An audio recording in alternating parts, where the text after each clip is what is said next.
Hello friends, आपके अपने YouTube channel साहित्यिक नॉलेज में आपका स्वागत है। फ्रेंड्स, हम पढ़ रहे हैं उपन्यास आपका बंटी। इस उपन्यास के रचनाकार मनु भंडारी जी हैं।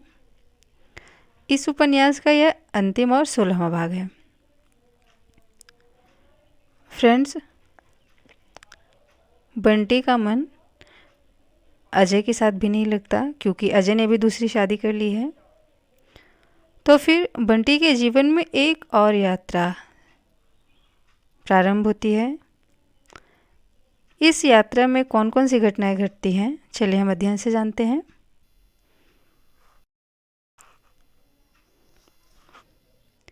इस स्कूल में तो थोड़ी जान पहचान भी थी। अब आप ही इनसे बात करिए चाचा, मेरी बात तो ये सुनते नहीं। यो भी मेरा बोलना और मेरा चुप हो जाती है। बंटी को लग रहा है कि चाचा की नज़रें जैसे उसी पर गड़ी हुई हैं। मैंने इतना समझाया कि देखो अभी मत लाओ, पहले उसके एग्ज़ाम्स होने दो, छुट्टियों में लाकर यहाँ रखना। यदि हिल जाए, उसका मन लग जाए तो यहाँ भर्ती करा देना, वरना बच्चे के साथ भी तो कितनी ज़्यादती है। पर इनको तो जैसे झक सवार हो गई है। रात रात भर नींद नहीं आती थी। चाचा क्यों नहीं कुछ बोल रहे हैं? पता नहीं वहाँ से भेज भी कैसे दिया इस तरह। मैं तो बाबा और कसकर चीनू को उन्होंने छाती से लगा लिया। चाचा साथ बोलेंगे ही नहीं। बंटी झटके से उठा और बाहर बालकनी में आ गया। किसी ने उसे रोका नहीं, किसी ने उसे बुलाया भी नहीं। वह पापा से कहेगा कि आप उसे वापस मम्मी के पास भेज दें। वह यहाँ रहेगा भी नहीं, यहाँ पढ़ेगा भी नहीं। वह अपने स्कूल में ही पढ़ेगा। पर बाहर के ढेर ढेर शोर में जैसे उसका अपना सोचा भी दब गया। धुआं उड़ाती हुई बसों का शोर, ट्रामा की टन-टन, मोटरों की पीपी, आदमियों का शोर, शाम का अखबार बेचने वालों का शोर, तरह तरह की चीज़ें बेचने वालों का शोर। कितना शोर हो रहा है चारों ओर। अरे यह तो स्टेशन आ गया। थोड़ी देर नीचे उतरोगे बेटे? पापा पूछ रहे हैं। बंटी ने सिर हिला दिया, पर पापा उतर गए तो लगा जैसे वह अकेला छूट गया है। नज़रें पापा के साथ लगी लगी चलने लगी। पापा हाथ में दोने लिए चले जा रहे हैं। लो खाओ। सामने समोसे और नमकीन सेब रखे हैं। बंटी खाने लगा। मिर्च तो नहीं लग रही है ना? बंटी ने सिर हिला दिया। पानी दिया तो पी लिया। सीटी, हरी झंडी, फिर सीटी। गाड़ी धीरे धीरे सरकने लगी। प्लेटफॉर्म की सारी भीड़, सारा शोर पीछे छूटता चला गया। पापा फिर उसके पास आकर बैठ गए। उनका एक हाथ उसके कंधे पर आ टिका है। अब बिल्कुल डरने की बात नहीं है बेटा, वहाँ कोई इम्तिहान नहीं होगा। मैंने सारी लिखा पढ़ी कर ली है, बस अब तो सीधे क्लास में। पता नहीं कितनी बार पापा यह बात कह चुके हैं और हर बार मन ही मन उसने दोहराया है। My father is divisional manager. पापा की एक एक बात उसने रट ली है। पर हो सका? बंटी ने खिड़की पर थोड़ी टिका ली और बाहर का तो कुछ भी नहीं दिखाई दे रहा है। शायद भीतर की आंखें खुल गई हैं। अपने पास लिटा कर पापा समझा रहे हैं, यहाँ नहीं हुआ तो कोई बात नहीं, मैंने हॉस्टल के लिए चिट्ठी लिख दी है। बंटी बहुत हिम्मत जुटा रहा है कि कह दे कि वह हॉस्टल नहीं जाना चाहता। रात भर वह जो सोच रहा है सब कह दे, पर कुछ भी तो नहीं कहा जाता। हॉस्टल में तुम्हें अच्छा लगेगा। तुम्हारी उम्र के बच्चों को तो हॉस्टल में ही रहना चाहिए, अपने बराबरी के बच्चों के साथ। उन्हीं के साथ खेलो, उन्हीं के साथ रहो। वहाँ तुम्हें अच्छा लगेगा बंटी। वहाँ जो फैमिली है उनका साथ रहेगा। यहाँ अकेला अकेला कितना बोर होता है। प्रिंसिपल मेरे दोस्त हैं, लोकल गार्जियन रहेंगे, इतवार को अपने घर ले जाएंगे। उन्हें पापा ही समझना। तैरता हुआ डॉक्टर जोशी का चेहरा सामने से निकल गया। तो इन्हें पापा क्यों नहीं कहता रे? हॉस्टल की कितनी बातें पापा बता रहे हैं। बंटी दिमाग पर बहुत जोर लगाता है, पर फिर भी हॉस्टल की कोई तस्वीर उसके सामने नहीं उभरती। पहले पापा जब कलकत्ते की बातें बताया करते थे तो कलकत्ते की कितनी तस्वीरें उभरती थी उसके मन में, एक एक जगह की अनेक अनेक तस्वीरें। बंटी तुम अपनी बनाई हुई तस्वीरें नहीं लाए बेटे?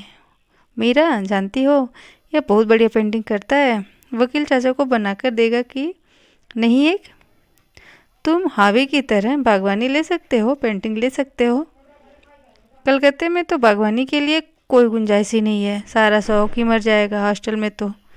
हॉबी, तस्वीरें, बागवानी, कलकत्ता, हॉस्टल सब एक दूसरे पर चढ़ते चले आ रहे हैं, एक दूसरे से घुलते मिलते जा रहे हैं। पापा और भी जाने क्या क्या बातें समझाते रहे, दुलारते और थपकते रहे, और जब उसने आंखें मूंद ली तो उठकर अपने कमरे में चले गए। नींद में उसने देखा कि वह पापा की उंगली पकड़े पकड़े स्कूल से निकल रहा है और पापा डांट रहे हैं, गुस्सा हो रहे हैं। जोड़ बाकी के मामूली के सवाल तक नहीं आए। सारे समय उंगली पकड़े पकड़े रहते हो, चिपकू कहीं के, तभी तो किसी के सामने बोला नहीं जाता। या तो लड़कियों की तरह रोगे, शर्माओगे, या और उन्होंने उंगली छुड़ाकर उसे अलग कर दिया है।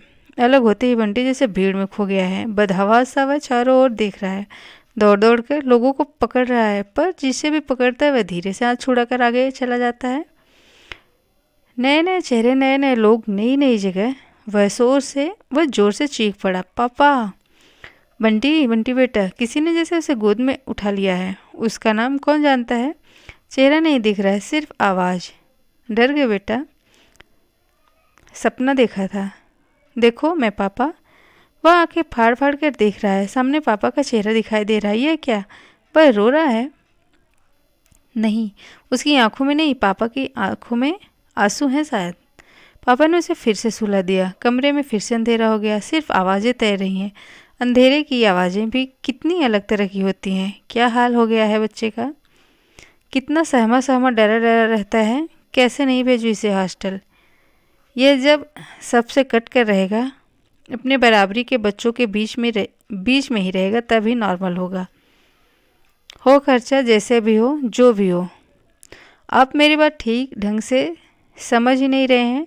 ठीक है, मैं अब इस बारे में कुछ बोलूँगी ही नहीं। और फिर आवाज़ें भी अंधेरे में डूब जाती हैं। अब तुम सो जाओ, बाहर भी तो अंधेरा हो चला है। तो पहली बार ख्याल आया कि सचमुच बाहर तो बिल्कुल अंधेरा हो गया है। इतनी देर से खिड़की पर थोड़ी टिका वह देख रहा है। क्या देख रहा है? पापा ने खेस बिछाकर तकिया लगा दिया और बंटी बिना एक शब्द भी बोले चुपचाप लेट गया। नींद नहीं आ रही है तो किताब दे, पढ़ोगे लेटे लेटे?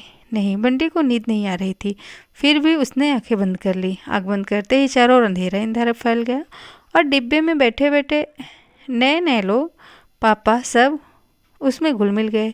रंग बिरंगे तरह तरह के आकार के छोटे बड़े डब्बे और चारों ओर तैरते चले जा रहे हैं, अलग अलग एक दूसरे से मिलकर।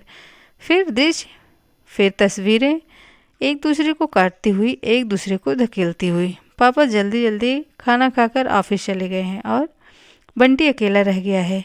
यूँ घर में वे अर्थात मीरा बहादुर है, उसकी गोद में लटका हुआ गुदगुदा चीनू। फिर भी उसे लग रहा है जैसे पापा उसे अकेला छोड़ गए हैं और यह नया घर और भी ज़्यादा नया हो गया है। बंटी कहाँ जाए, कहाँ बैठे, क्या करे?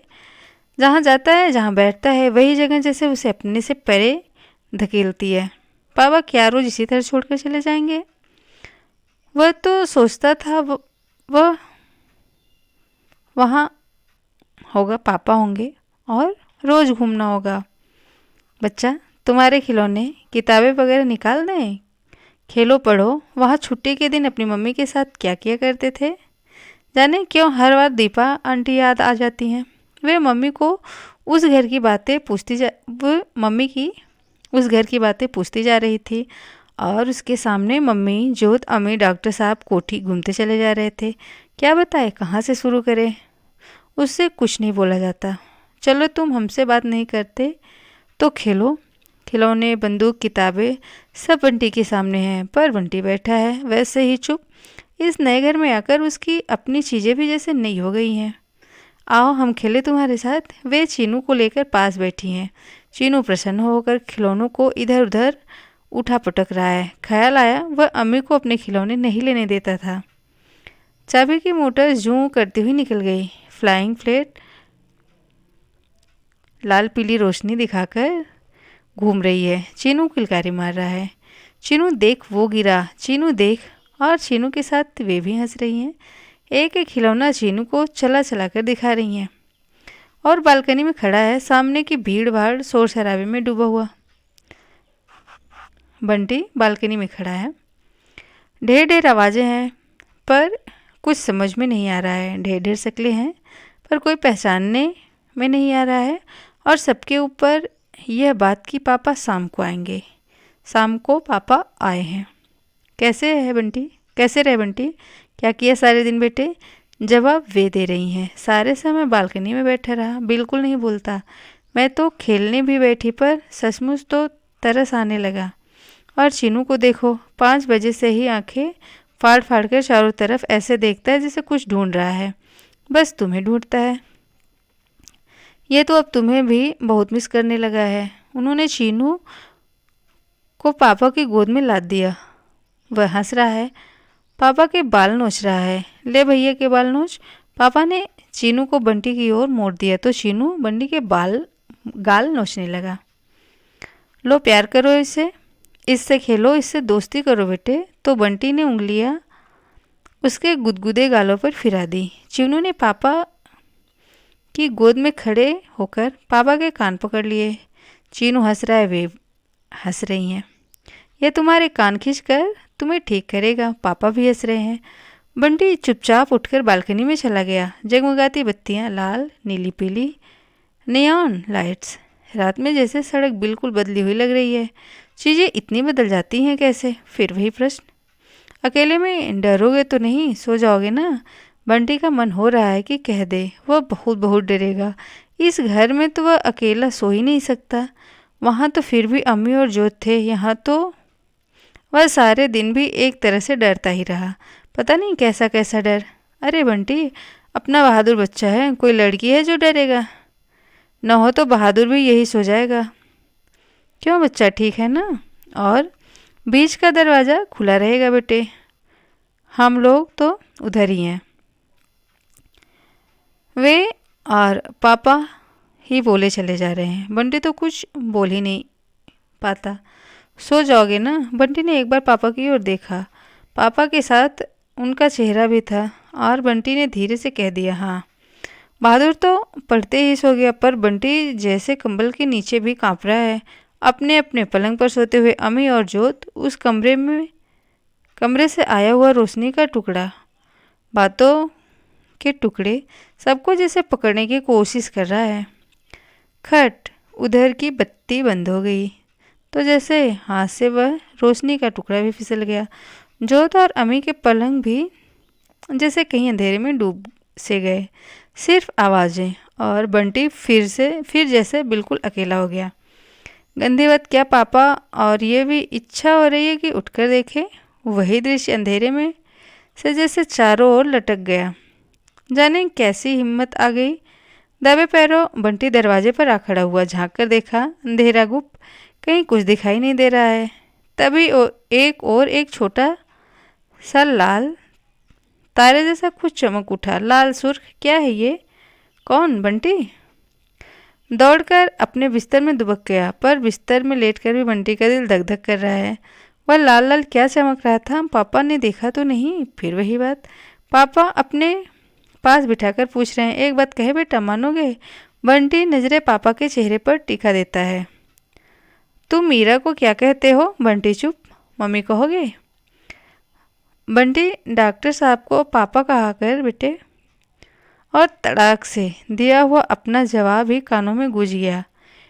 मेरे पापा तो कलकत्ते में हैं। पर अब जैसे कोई जवाब ही नहीं सूझ रहा। वह सिर्फ पापा की ओर देखता रहता है। छोटी मम्मी ठीक है? तो आंखों के सामने जैसे मम्मी आकर खड़ी हो गई हैं। बंटी की नज़रें झुक गई। शर्म आती है। शर्म की क्या बात है? मम्मी ही तो हैं।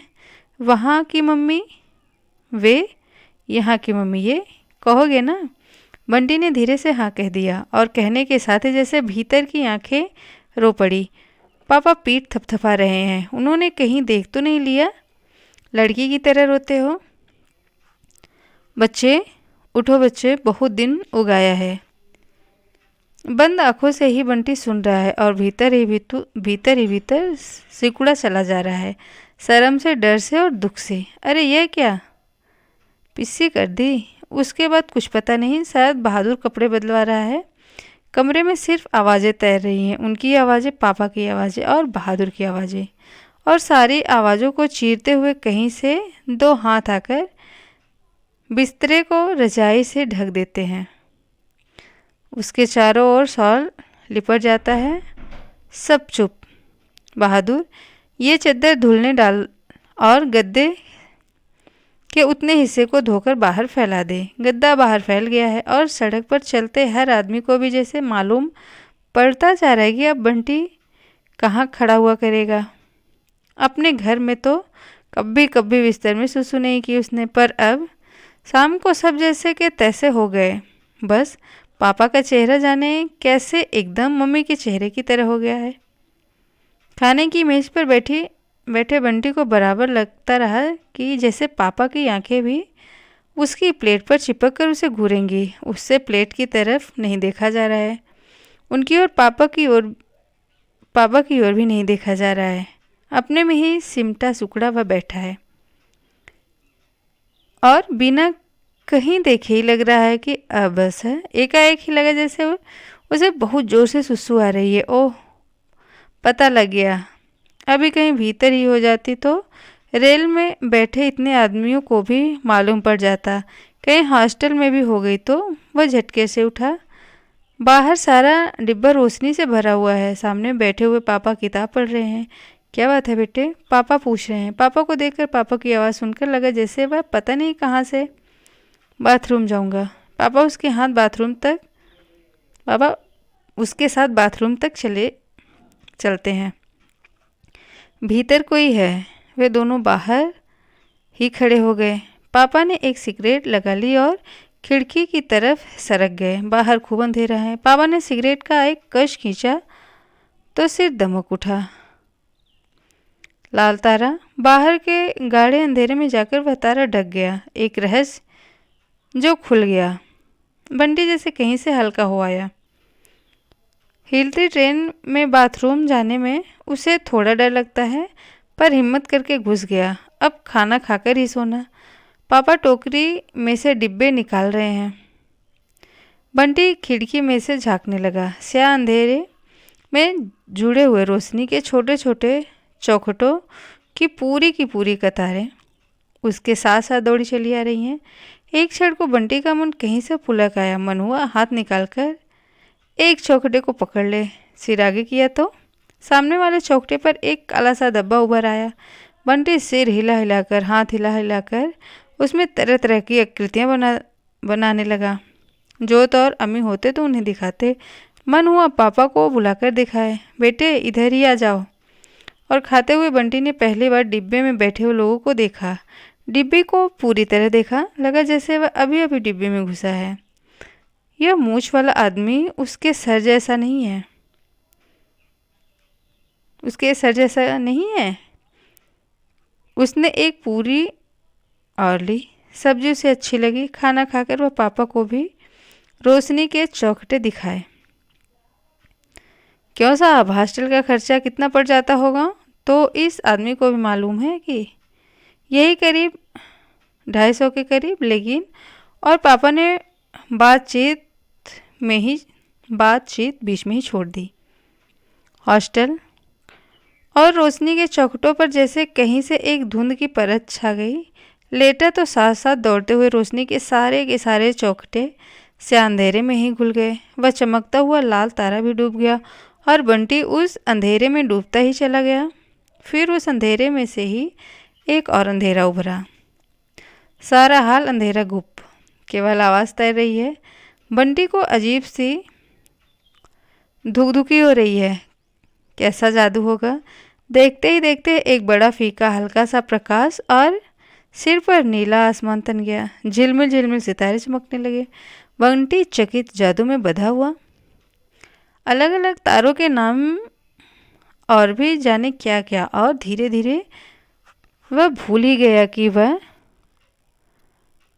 प्लेनेटेरियम में बैठा हुआ है। बंगाल का जादू। दिन में ही रात, छत पे सितारे, सिनेमा वाले नहीं, सच्ची मुच्ची के बंटी पुलकित, उसने जादू देखा। प्लेनेटोरियम से विक्टोरिया मेमोरियल तक बंटी पापा के साथ छलांग लगा लगा कर चलता रहा। वहाँ मैं बहादुर और चीनू के साथ बैठी हुई हैं। चारों तरफ ढेर ढेर लोग। यहाँ के लोग घरों में कभी बैठते ही नहीं क्या? उन्होंने चीनू को पापा की गोद में बिठा दिया। मूसला मुड़ी, चीना बादाम, मुरमुरे और मूंगफली, धत तेरे की, यह भी कोई नाम हुए? बड़ी देर तक बंटी को जैसे हंसी आती रही। पास ही उगी हुई कदली की क्यारियों में कितनी घास फूस उगाई है। बंटी गया और क्यारी की सफाई करने लगा। छी छी, इतनी गंदी क्यारी।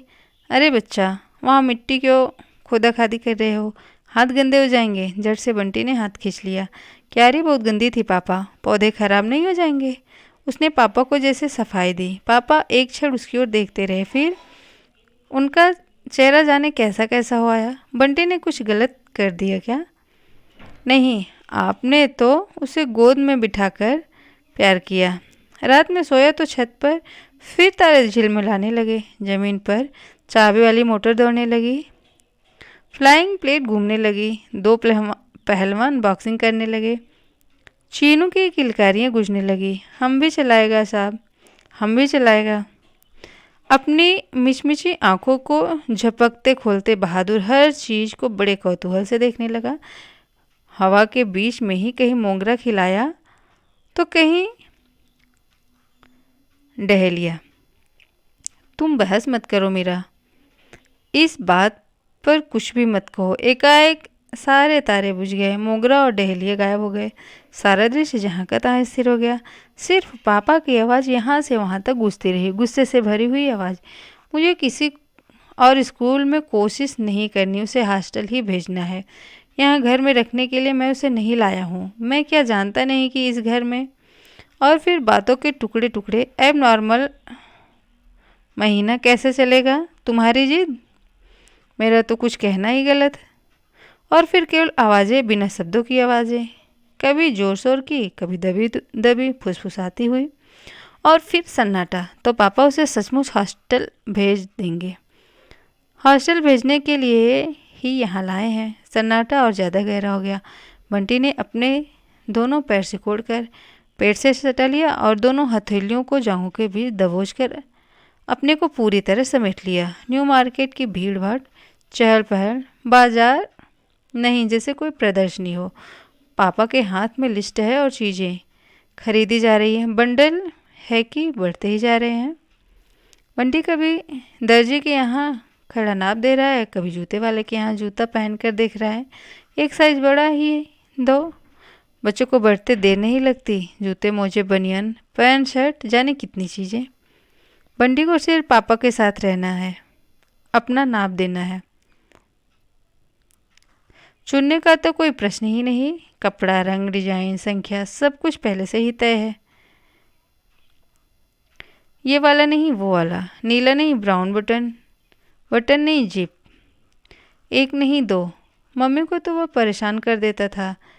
लिस्ट पर टिक मार्क लगता जा रहा है। सूटकेस, अटैची, एयर बैग, हॉल डाल, सब पर बंटी का नाम, पता देखकर ही बंटी को मालूम हुआ कि पापा आजकल चौरंगी मोड़ पर रहते हैं। वह तो इसे अब तक एल्गिन रोड ही समझता था। बाहर की भीड़ भाड़ से लौटते तो घर बड़ा सुनसान सा लगता है। एक अजीब सा सन्नाटा। जहाँ कहीं भी वे पापा और बंटी बैठते, जाने कहाँ से बंटी के मन में आवासा उभर जाता। उसके बाद बराबर लगता कि पापा की आंखें भी सब तरफ से बस उसे ही देख रही हैं। पर मम्मी की तरह पापा की आंखों को उसने कभी नहीं देखा, न प्लेट में, न इधर उधर। मम्मी की आंखों को देखे भी कितने दिन हो गए। बंटी की सारी चीज़ों पर नाम टक गए। आज रात को टाक दूंगी, आज रात को ज़रूर टाक देना। इट इज़ अ मस्ट, मुझे मालूम है। और रात में बंटी बाथरूम करने के लिए उठा तो देखा अपने चारों ओर ढेर सारे कपड़े फैलाए, वे नाम टाक रही हैं। बंटी एक क्षण ठिठक कर देखता रहा। जा बेटे, तू जाकर खाना खा ले और सो जा। मैं सब कबर चढ़ा दूंगी। क्षण भर को दोनों चेहरे, दोनों दृश्य एक दूसरे में घुल मिल गए। सामान बंध रहा है, उसके पुराने कपड़े, खिलौने, उसका बक्सा सब अलग करके रख दिए गए हैं। बंटी चुपचाप बैठा बस देख रहा है और कहीं उभर रहा है ये खिलौने, इस टोकरी में जमा 2 बंसीलाल। ये सब बंटी की पसंद के खिलौने हैं। बंदूक नहीं आ रही है तो हाथ में ले जाएगा। यह तो उसकी खास चीज़ है। बहादुर और चीनू उन खिलौनों पर जुटे हुए हैं। टैक्सी नीचे खड़ी है। बहादुर सामान उतार रहा है, सारा नया नया सामान। उसका नाम न हो तो वह इनमें से एक भी चीज़ को पहचान भी न पाए। वे नीचे खड़ी हैं। बहादुर चीनू को लिए खड़ा है। पापा पीछे सामान जमा कर रहे हैं। प्यार करवाकर और नमस्ते करके बंटी टैक्सी में बैठ गया। जाने कैसे मम्मी का चेहरा रह रहकर उनके चेहरे पर चिपक जाता है। पूरा का पूरा दृश्य किसी और दृश्य के साथ घुल मिल जाता है। कभी वे मम्मी बन जाती हैं, कभी वे रह जाती हैं। टैक्सी चली तो उन्होंने हाथ जरा सा ऊपर उठाकर हिला दिया। वे बहादुर, चीनू सब पीछे छूट गए। एक क्षण को आंखों के सामने वह कमरा उभर आया जिसमें कभी कभी वह अपना सारा सामान और सारे खिलौने छोड़कर आया है। अब शायद वह कभी अपनी बंदूक नहीं चला पाएगा। बार बार उसे लग रहा है जैसे पापा उसे बाहों में समेटकर अपने पास खींच लेंगे, कुछ कहेंगे। नहीं, ऐसा तो मम्मी करती थी। पता नहीं क्यों पापा का, मम्मी का, उनका सबके चेहरे पर एक दूसरे से गडमड होते जा रहे हैं। हरे कृष्ण कृष्ण कृष्ण हरे हरे। जोर जोर से कहीं गाने की आवाज़ आ रही है। बंटी की आँख खुल गई। हो, वह गाड़ी में है। गाड़ी शायद खड़ी है। डिब्बे में ही कोई गा रहा है। बंटी उठकर बैठ गया। 2 लड़के लड़की की टिकटी बजा बजा कर गा रहे हैं, घूम घूम झूम झूम कर। पानी पियोगे बेटा? उसे उठा देखकर पापा ने पूछा। पापा के पूछने से ही लगा कि उसे प्यास लगी है, शायद बहुत देर से प्यास लग रही है। पानी पीकर बंटी फिर सो गया। वे लड़के उतर गए, पर हरे हरे की आवाज़ जैसे सारे डिब्बे में भर गई। हर तरफ जैसे वही आवाज़ आ रही है, संगीत का लय। गाड़ी के हिचकोलों के साथ साथ बंटी जैसे कहीं गहरे में डूबता जा रहा है। गाने की आवाज़ में ढेर ढेर ढेर आवाज़ें मिलती जा रही हैं। आवाज़ें आकार ले रही हैं।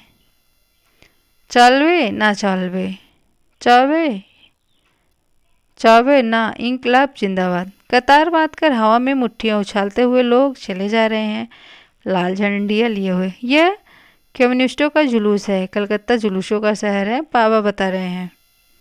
बंटी रोज जुलूस देखता है और लोगों के साथ साथ खुद भी चिल्लाता है।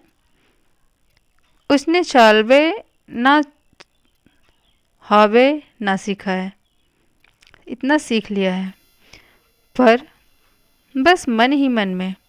रोज सोचता है कि वह भी जोर से चिल्लाएगा, हवा में मुट्ठी उछालकर, चालवे ना, पर एक दिन भी चिल्ला नहीं पाया।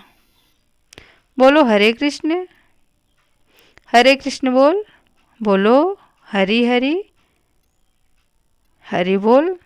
साथ में घंटी टुनटुना रही है। मरे हुए आदमी को यहाँ इसी तरह से ले जाते हैं। पापा ने बताया तो बंटी एक क्षण को सकते में आ गया। अनायास ही दोनों उंगलियां जुड़ गई। स्काउट मास्टर ने बताया था कि डेड बॉडी को देखकर सैल्यूट करना चाहिए। मुंह भी खुला हुआ।